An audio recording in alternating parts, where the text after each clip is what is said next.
Halo nakama, selamat datang di channel Diking, tempat kita membahas teori, analisis, dan update terbaru seputar dunia One Piece. Sebelum masuk ke pembahasan, jangan lupa like video ini ya cuy. Like dari kalian bakal menambah semangat Mimin untuk terus memberikan informasi terbaru mengenai One Piece kepada nakama semua. Melanjutkan cerita dari chapter sebelumnya, kali ini kita akan dibawa ke Pulau Manusia Ikan.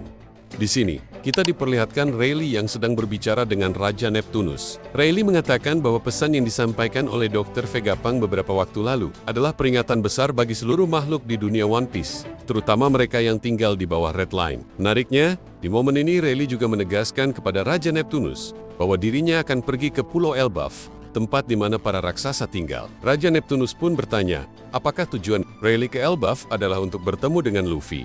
Rayleigh menjawab bahwa ia akan sangat senang jika bisa bertemu Luffy di sana. Tetapi tujuan utamanya adalah untuk bertemu dengan sahabat lamanya yang lebih menarik. Rayleigh juga menyebut bahwa sudah saatnya para veteran mantan kru Gold Day Roger kembali beraksi setelah kekacauan yang ditimbulkan oleh Vegapunk. Nah, dari sini bisa kita simpulkan bahwa pertemuan Rayleigh dengan Skipper Gaban di Elbaf mungkin akan memulai sebuah rencana besar. Di sisi lain, kita juga diperlihatkan kelompok bajak laut Akagami no Shanks yang sedang berlayar. Mereka membahas berbagai hal yang terjadi di dunia One Piece, termasuk keberadaan Skipper Gaban di Pulau Elbaf. Kita pun dibawa ke sebuah flashback, di mana Shanks bertemu dengan Skipper Gaban di Elbaf. Dalam momen tersebut, terlihat jelas ekspresi senang Shanks karena akhirnya bisa bertemu kembali dengan mantan kru Roger setelah sekian lama. Shanks mengatakan bahwa meskipun dirinya sering mengunjungi Elbaf, baru kali ini ia bisa bertemu dengan Skipper Gaban. Skipper Gaban menjawab dengan santai bahwa negeri Elbaf sangat luas. Dan meskipun ia tinggal di sana, ia bukan tipe orang yang akan berdiam diri di satu tempat. Seperti yang kita tahu, Skipper Gaban memang memiliki hobi untuk menjelajahi berbagai tempat di dunia. Flashback pun berakhir, dan kita kembali ke kelompok bajak laut rambut merah.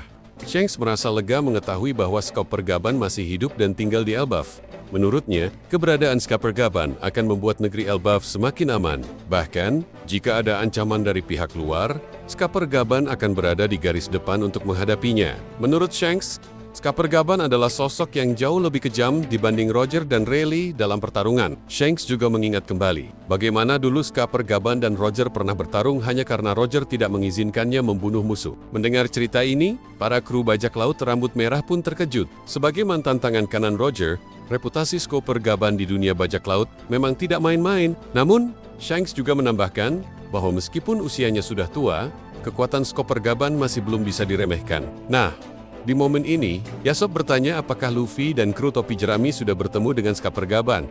Shanks pun menjawab bahwa kemungkinan besar mereka sudah bertemu. Dan jika benar, Skipper Gaban pasti merasa bernostalgia saat melihat Luffy yang mengingatkannya pada Roger. Kemudian, kita diperlihatkan flashback di mana Shanks pernah menitipkan pesan kepada Skipper Gaban, meminta agar ia tidak ragu menguji kekuatan Luffy saat mereka bertemu nanti. Shanks bahkan meminta Skipper Gaban untuk bertarung sepenuhnya melawan Luffy. Di akhir chapter, kita kembali ke Kastil Elbaf, tempat Luffy dan krunya berada. Di sini, Skipper Gaban menantang Luffy dan yang lainnya untuk bertarung demi mendapatkan kunci yang bisa digunakan untuk membebaskan Pangeran Loki cuy. Luffy pun dengan antusias menerima tantangan tersebut. Namun, saat Zoro dan Sanji hendak membantu, Luffy langsung menolaknya dan menyatakan bahwa ia akan menghadapi Skipper Gaban 1 lawan 1.